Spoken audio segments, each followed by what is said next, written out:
Hello everyone, welcome back to my channel success education point with Sapna. इस video में आज हम देखने वाले हैं हिंदी क्लास 10 का चैप्टर नंबर 2 है, पार्ट 2, जिसका नाम है जॉर्ज पंचम की नाक। इस चैप्टर के आज हम प्रश्नोत्तर देखेंगे इस वीडियो में। आपका जो 10th क्लास का आरबीएसई बोर्ड का कोर्स है वो इस बार चेंज हो चुका है और आपकी 2 बुक्स जो हैं चलेंगी इस बार। एक है क्षितिज भाग 2, दूसरी है कृतिका भाग 2। ये 2 बुक्स आपके कोर्स में इस बार चलेंगी। एनसीईआरटी का कोर्स जो है आपके कोर्स में लागू हुआ है इस बार।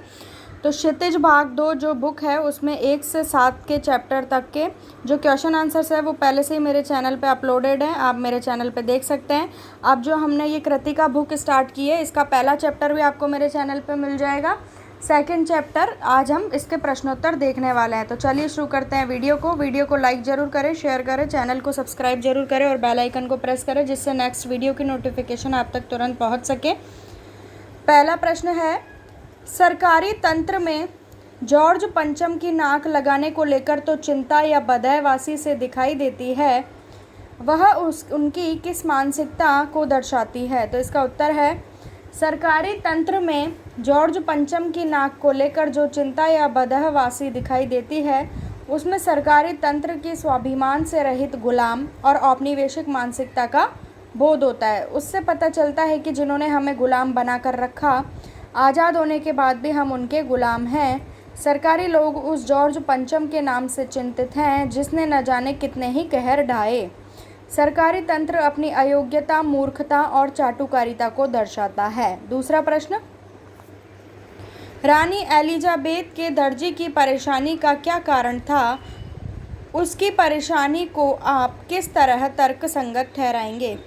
तो इसका उत्तर है, रानी एलिजाबेथ के दर्जी की परेशानी का यह थी कि भारत, पाकिस्तान और नेपाल के शाही दौरे पर रानी एलिजाबेथ कौन सी ड्रेस पहनेंगी।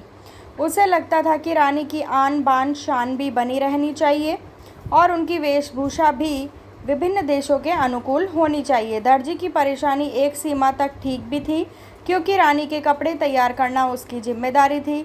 यदि उस पर कोई चूक हो जाती तो उसे रानी के क्रोध का सामना करना पड़ता, इसलिए उसे ही रानी की शान, शौकत और वातावरण के अनुकूल उनकी वेशभूषा तो तैयार करनी पड़ रही थी। तीसरा प्रश्न, और देखते ही देखते नई दिल्ली की काया पलट होने लगी। नई दिल्ली की काया पलट के लिए क्या क्या प्रयत्न किए गए होंगे?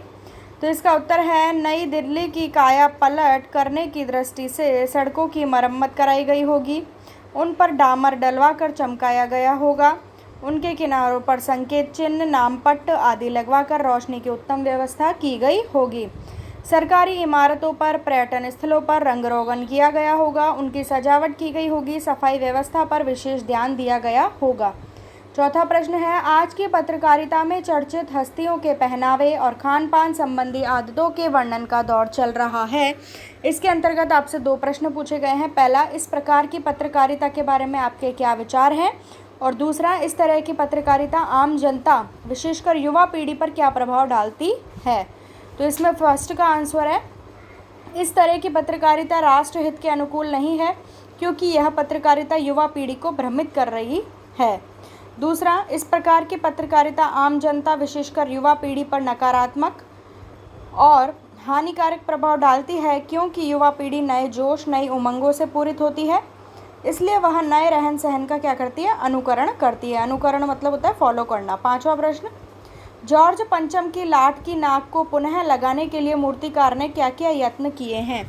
तो इसका उत्तर है, जॉर्ज पंचम की लाट की नाक लगाने के लिए मूर्तिकार ने अनेक प्रयत्न किए। उसने सबसे पहले उस पत्थर को खोजने का प्रयत्न फाइलों के माध्यम से देशाटन से करने का प्रयास किया किंतु वह असफल रहा। इसके बाद उसने भारत के नेताओं और महापुरुषों की लगी मूर्तियों के नाकों की नाप ली ताकि जिस मूर्ति की नाक फिट बैठे उस नाक को जॉर्ज पंचम के लगा दी जाए। आगे है, फिर उसने बिहार सचिवालय के सामने 1942 के आंदोलन में शहीद हुए बच्चों की नाक को परखा, लेकिन समस्या का हल नहीं हुआ। अंत में किसी जीवित व्यक्ति की नाक लगाने का निर्णय किया। अगला प्रश्न, प्रस्तुत कहानी में जगह जगह कुछ ऐसे कथन आए हैं जो मौजूदा व्यवस्था पर करारी चोट करते हैं। उदाहरण के लिए, फाइलें सब कुछ हजम कर चुकी हैं, सब हुक्कामों ने एक दूसरे की तरफ ताका। पाठ में आए अन्य उदाहरण छाँट कर लिखिए। तो इसका उत्तर है पाठ में आए ऐसे व्यंग्यात्मक कथन इस प्रकार हैं। पहला, शंख इंग्लैंड में बज रहा था, गूंज हिंदुस्तान में आ रही थी। दूसरा पॉइंट, गश्त लगती रही और लाट की नाक चली गई। तीसरा, सभी सहमत थे कि अगर यह नाक नहीं है तो हमारी भी नाक नहीं रह जाएगी। चौथा, एक की नज़र ने दूसरे से कहा कि यह बताने की जिम्मेदारी तुम्हारी है। पांचवा, पुरातत्व विभाग की फाइलों के पेट चीरे गए पर कुछ पता नहीं चला। छठा पॉइंट, यह छोटा सा भाषण फौरन अखबारों में छप गया। सातवां प्रश्न है, नाक मान सम्मान व प्रतिष्ठा का घोतक है, यह बात पूरी व्यंग्य रचना में किस तरह उभर कर आई है, लिखिए। तो इसका उत्तर है, इस पाठ में नाक मान सम्मान व प्रतिष्ठा का घोतक है, यह बात लेखक ने विभिन्न बातों द्वारा व्यक्त की है। रानी एलिजाबेथ अपने पति के साथ भारत दौरे पर आ रही थी। ऐसे मौके में जॉर्ज पंचम की नाक का न होना उसकी प्रतिष्ठा को धूमिल करने जैसा था। यदि जॉर्ज पंचम की नाक नहीं लगाई जाती तो ब्रिटिश सरकार के नाराज हो जाने का डर था। अगला प्रश्न, आठवां, जॉर्ज पंचम की लाट पर किसी भी भारतीय नेता, यहाँ तक कि भारतीय बच्चे की नाक फिट न होने की बात से लेखक किस ओर संकेत करना चाहता है।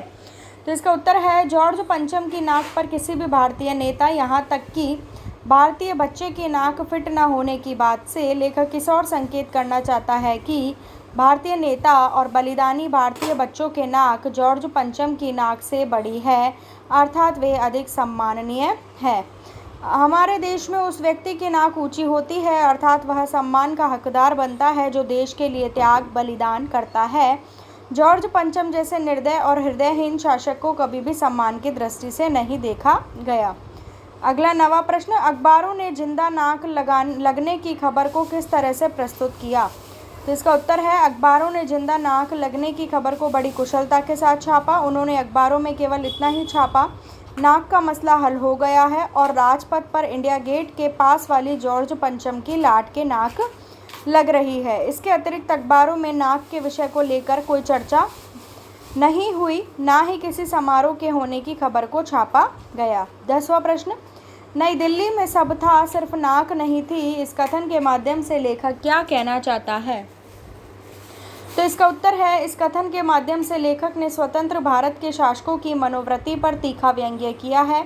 उन्होंने इंग्लैंड की महारानी के स्वागत के लिए दिल्ली को खूब सजा दिया, सारी सुविधाएं उपलब्ध करा दी, परंतु उनमें राष्ट्रीय स्वाभिमान और आत्मसम्मान की भावना नहीं थी। ब्रिटिश शासक जॉर्ज पंचम ने अपने शासन की नीतियों के आधार पर उनके आत्मसम्मान को ठेस पहुंचाई थी। आत्मसम्मान का मतलब होता है सेल्फ रेस्पेक्ट। आगे है, फिर भी उसे गलत ठहराने का किसी भी भारतीय में क्या नहीं था, साहस नहीं था। और इसके साथ ही इससे हमारे प्रशासन की कमज़ोर एवं त्रुटिपूर्ण व्यवस्था का पता भी चलता है।